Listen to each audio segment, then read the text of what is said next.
மைசூர்ல முகல் ஆர்கிடெக்சர்ல ஒரு கார்டன் இருக்கு. அது எங்கன்னு தெரியுமா? பிருந்தாவன் கார்டன்ஸ். 60 ஏக்கர் பரப்பளவுல ஒரு அழகான லேண்ட்ஸ்கேப் கார்டன். இந்த கார்டன்ஸ் 1932லயே உருவாக்கப்பட்டிருக்கு. இந்த பிருந்தாவன் கார்டன்ஸ் எங்க இருக்கு தெரியுமா?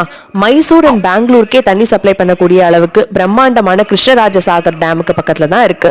இங்க ஈவினிங் ஒரு 4 to 5 PM அந்த டைம் போனோம்னா சாயங்காலம் சூரிய வெளிச்சத்துலயும் கார்டனை சுத்தி பார்த்த மாதிரி இருக்கும். அதே நேரம் 6:30 மணிக்கு அப்புறம் நைட் லைட்லயுமே இந்த கார்டன் பிரமாதமா இருக்கும். கார்டன் டைமிங்ஸ் காலையில 8 மணில இருந்து நைட் 9 மணி வரைக்கும். என்ட்ரி டிக்கெட் ஃபார் அடல்ட் ₹50, குழந்தைங்களுக்கு ₹10. இங்க பக்கத்துல இருக்கக்கூடிய அந்த லேக்ல போட்டிங் எக்ஸ்பீரியன்ஸும் இருக்கு. அதுக்கப்புறமா சாயங்காலம் 6:30 மணிக்கு அப்புறமா மியூசிக்கல் ஃபவுண்டன் ஷோ இருக்கு. 1960, 1970s அந்த டைம் பீரியட்ல நிறைய தமிழ் படங்கள்ல பிருந்தாவன் கார்டன்ஸ்ல நிறைய ஷூட்டிங் பண்ணிருக்காங்க. சோ இதோட காட்சிகள் நம்ம அந்த காலத்து பாடல்கள்ல பார்க்கலாம். உங்களுக்கு அந்த மாதிரி எந்த பாட்டு அப்படின்னு தெரிஞ்சிருந்தா கமெண்ட்ஸ்ல போடுங்க. மறக்காம லைக் பண்ணி ஃபாலோ பண்ணுங்க.